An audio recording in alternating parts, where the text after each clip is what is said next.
રાજકોટમાં railway police ફોર્સમાં ફરજ બતાવતા પીએસઆઈ બલરામ ફોજદાર થોડાક સમય પૂર્વે લાપતા થયા હતા। હાલ તેઓ ઘરે પરત ફર્યા છે। તેમની સાથે સીધી જ વાત કરશું। क्या कहेंगे, क्या पूरी घटना थी, क्यों आप लापता हुए थे, क्या पूरा वाकया हुआ था? मैंने डिपार्टमेंट से, मुझे डीएसपी आनंद झा साहब ने कहा था कि आप एलएलबी कर लो, तो मैंने डिपार्टमेंट से एलएलबी करने की परमिशन मांगी। तो मुझे 3 साल एलएलबी करने की राजस्थान विश्वविद्यालय जयपुर से परमिशन दी गई थी। मुझे उन 3 सालों में कोई छुट्टी नहीं दी गई स्टडी लीव के। मुझे एग्जाम के लिए मुझे लास्ट की जो तीसरी चार्जशीट थी उसमें 1.5 साल का पनिशमेंट देने का, उसको फिर वापस कैंसिल कर दिया गया और उस चार्जशीट में फिर दोबारा से पनिशमेंट देगा जिसमें 1.5 साल पनिशमेंट मैंने खा लिया था। फिर दोबारा मुझे पीआई से पीएसआई बना दिया।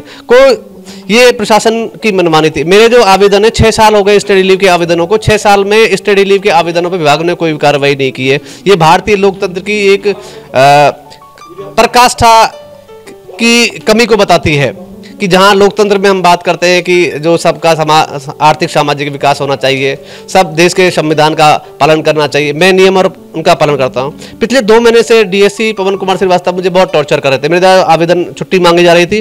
मेरे माँ बाप को रहने के लिए, जो 75 साल का मेरे फादर हैं और 70 साल की मेरी मदर है, उनको मैंने मकान बनवाया था जयपुर में रहने के लिए ताकि वो गांव से आ जा सके। वो हमारे साथ यहाँ एडजस्ट नहीं हो सकते, तो उसकी छत डलना बाकी था। 2 साल से पड़ा हुआ था। तो मैंने कहा कि उनको रहने का ठिकाना हो जाएगा। माँ बाप वहाँ चले आए। उनके पास कड़ाके की सर्दी थी, बारिश हो रही थी, वो उसी में भीगे हुए सो रहे हैं। कम्बा एक वो डाल रखा है तिरपाल सा। और तो मैंने कहा कि साहब मेरे पर दया नहीं करते, मेरे माँ बाप पे तो दया करिए कम से कम। तो बोले कि नहीं, आपको छुट्टी नहीं दो, आप किसको जहाँ जाना है। मैंने आईजी साहब को फ़ोन किया तो नाम सुन करके फ़ोन काट देते हैं वो। तो 5 तारीख को जब मैं शाम को घर आ रहा था तो मैं डीएसपी ऑफिस कार्यालय की तरफ से जा रहा था। तो मैंने देखा डीएसपी साहब बाहर खड़े हैं। तो मैं बोला कि सर, तो बोले कि आप किसकी परमिशन से आए हो, क्यों आए हो, भागो यहाँ से। मैं बोला सर मेरी मजबूरी को समझिए, मेरे बूढ़े बाप की मजबूरी को समझिए। तो बोले यहाँ से राजकोट छोड़ के भाग जाने तो गोली से मरवा दूंगा, जितना जल्दी हो छोड़ दे। तो मुझे और जो भला बुरा कहा उन्होंने, वो एक अलग बात है। और मैं वापस घर आया, मैंने शाम को खाना खाया। खाना खाना का मन नहीं था, लेकिन मेरी पत्नी बीमार थी तो और परेशान हो गई, इसलिए मैंने खाना खा लिया और मैं रात भर सोया नहीं। सुबह जब मैं गया तो बहुत परेशान था। तो मैं अक्सर कार से जाता हूँ, लेकिन उस दिन मैं पैदल गया था कि कार चलाना, किसी के एक्सीडेंट भी हो सकता है।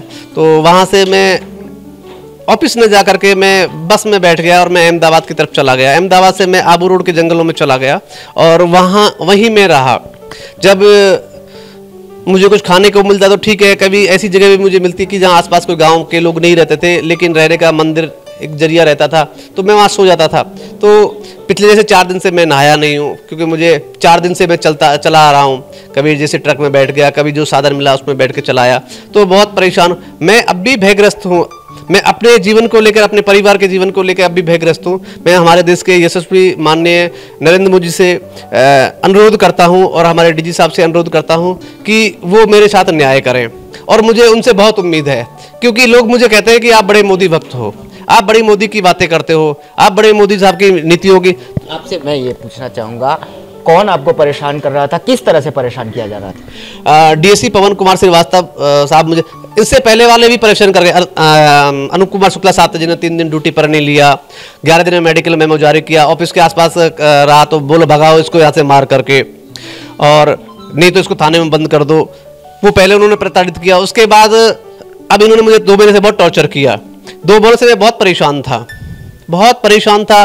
और जब मैं गया तो मुझे गोली मारने की धमकी दी, मरवाने की। किसने धमकी दी, कौन कौन इसमें शामिल थे? डीएसपी पवन कुमार श्रीवास्तव ने कहा, बाकी तो अब मुझे नहीं इसमें कौन कौन शामिल हैं। बाकी आईजी साहब भी मेरी बात, डीजी साहब ने 4 बार मुझे ओआर में लेने के लिए आदेशित किया था। तो जब डीजी साहब के आदेश पर मुझे नहीं सुना जा रहा है तो फिर मेरी कौन सुनेगा? डॉक्टर कौन था, डॉक्टर की क्या भूमिका? डॉक्टर हेमंत कुमार जो है वो रेलवे हॉस्पिटल डॉक्टर हैं। तो इन्होंने हमारा मेडिकल परीक्षण के लिए, जबकि मुझे रेलवे हॉस्पिटल से फिट मिला हुआ है, ड्यूटी फिट, वहाँ से उन्होंने दिया था कि अभी ठीक है आप ड्यूटी कर सकते हैं। इन्होंने डीएसपी साहब ने मुझे भेजा लेटर लेकर के, आप जाइए वहाँ। हम लोग कागज लेकर मैं गया तो वहाँ डॉक्टर हेमंत कहते हैं कि आप सिक मेमो लेके आइए आप, और मैं आपको जीआरएच जगजीवन राम हॉस्पिटल जो बम्बई में वहाँ भेजूंगा। तो मैं बोला सर मुझे यहाँ से फिट मिला हुआ है, और अगर आपको मुझे लगता है कि मैं मेडिकली फिट नहीं हूँ तो आप अपने स्पेशल मेमो करा लीजिए मुझे। बोले नहीं आप पहले फिट लेके आइए, और एलिगेशन उन्होंने उनसे झूठी कंप्लेंट भी करवाई इन्होंने। मतलब ये घटना 15 तारीख की है और उन्होंने 4 तारीख में इसकी झूठी कंप्लेंट करवाई है 20 दिन बाद। जब सिर्फ आपको ही क्यों परेशान किया जा रहा था, कोई खास वजह? क्योंकि मैं पहला व्यक्ति हूं जो से मैं आरपीएफ में जिसने स्टडी लीव की मांग की वेस्टर्न रेलवे में, और मैं शिक्षा की बात करता हूं, मैं कानून की बात करता हूं, भारतीय देश के संविधान की बात करता हूं, तो इसलिए मुझे परेशान किया जाता है। आप क्यों चले गए थे, घर छोड़ के क्यों चले गए थे? क्योंकि मैं पिछले 2 महीने से बहुत परेशान था, टॉर्चर मुझे किया जा रहा था, और मैंने डीएससी पवन कुमार श्रीवास्तव को उनके मोबाइल पर मैसेज किया कि मैं जीना चाहता हूं, मुझे आपकी सपोर्ट की जरूरत है। लेकिन पवन कुमार श्रीवास्तव ने मुझे धमकी दी और मैं भयग्रस्त था। तो मुझे लगा कि जब मुझे पीआई से पीएसआई बना दे, मैं कुछ नहीं कर पाया, मैं कानून देश का कुछ नहीं कर पाया, जो नियम कायदे पार्लियामेंट ये कुछ नहीं कर पाए, तो ये मुझे मरवा भी। मैं इतना भयग्रस्त था कि मैं छोड़ के चला गया। मैं पहले परिवार को बचाता कि अपने आप को बचाता, तो मैं अपने आप को बचाने के लिए इनसे भाग के चला गया। आप आरपीएफ में हो, नेक्स्ट टू मिलिट्री फोर्स कही जा सकती है, अगर आप ही यहाँ से चले जाओगे तो क्या मैसेज जाएगा? परिवार के साथ रह के आप लड़ाई नहीं लड़ सकते थे?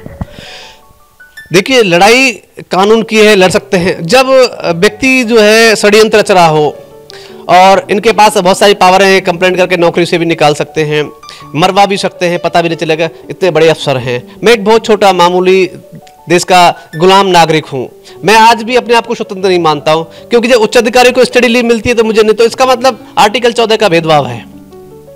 और परिवार के साथ मैं रहना चाहता हूं। मेरा परिवार जो है भी बहुत परेशान है, मेरे बूढ़े माँ उधर परेशान है, मेरी पत्नी इधर परेशान, लेकिन मैं इतना भयग्रस्त हो गया कि अपने जीवन को बचाऊं कि इनके जीवन को बचाऊं।